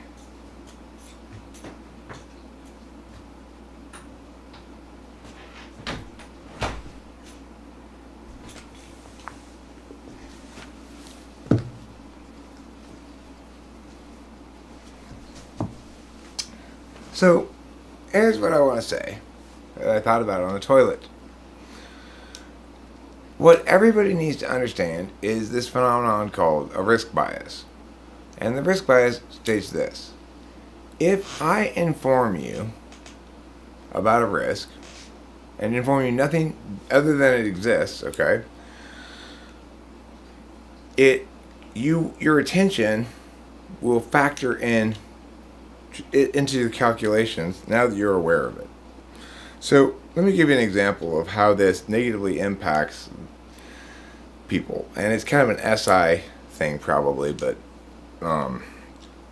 it works like this. Joe and Bob are going camping. Joe is a 40-year-old father. His son Bob is a 12-year-old boy, and they're going camping. They have a nice father-son camping trip, right? And Mary's the mom in this equation. She's not going with them, okay? But she reads an article about somebody getting struck by lightning while on a camping trip to the mountains. And she says, hey, honey, I don't want to worry you or anything. I just want you to be aware of some of these basic lightning avoiding tips for when you're camping in the mountains. So you want to stay away from singular tall trees. If you're in an open area and there's one tall tree, don't go stand right next to that tree. And if you have some kind of iron pole or something, you could put it up higher than you are and stay away from it, and lower down, and the lightning will go to that pole instead of to you. And so those are some tips. Okay, so now even if Bob and his son Joe, I guess his name was, I don't remember, but Bob and Joe don't put much energy into it, they still have it in their heads. Okay, well that's good. It's good to know. Now we can prepare for, just in case it's not supposed to rain or anything, but just in case some freak thunderstorm comes in, we know this. We've got the preparation. That's a good thing. Blah blah blah blah blah. Except it's not a good thing because you're not looking at the big picture at all. So the big picture says if Bob and Joe are going camping, they might. Hi, Corey.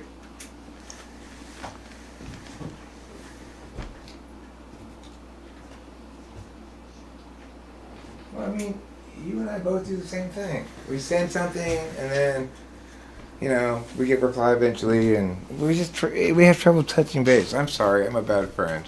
I'm just a bad. I know. I'm sorry. Don't scold me.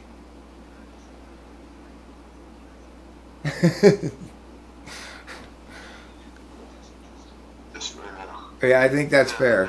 Yeah, that's right. What are you doing right now? I'm just chilling here, doing a little chatting with the internet. We've been at it for a while. Fuck the internet. Hey, you know what I'm doing right now? I can guess. What you guys do? Well, I'm thinking it might have included some consumption of alcohol.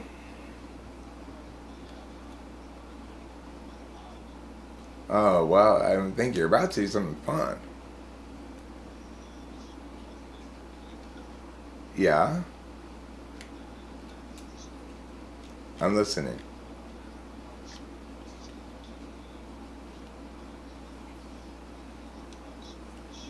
Alright. So, it's cool if Rachel comes with me, yeah?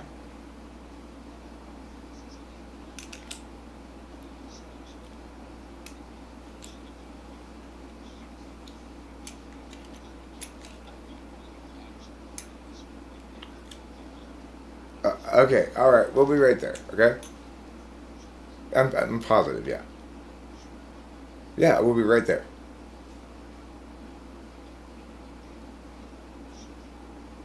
yeah, we'll,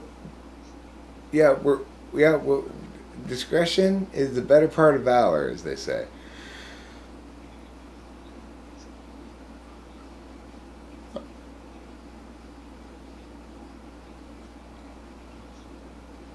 I do have a few of those. Yeah, I'll bring those over. Okay. He'll get to see my COVID haircut. Yeah, I'll bring them over. Okay, we'll be right there.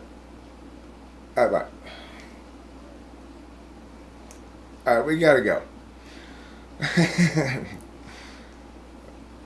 We gotta go. So anyway, other things more important than COVID came up. It's Christmas Eve. It's Christmas Eve, and let's go enjoy the spirit of the holidays, Christmas style. Goodbye. Thanks for being here. Don't forget to eat plain Bye. cheese.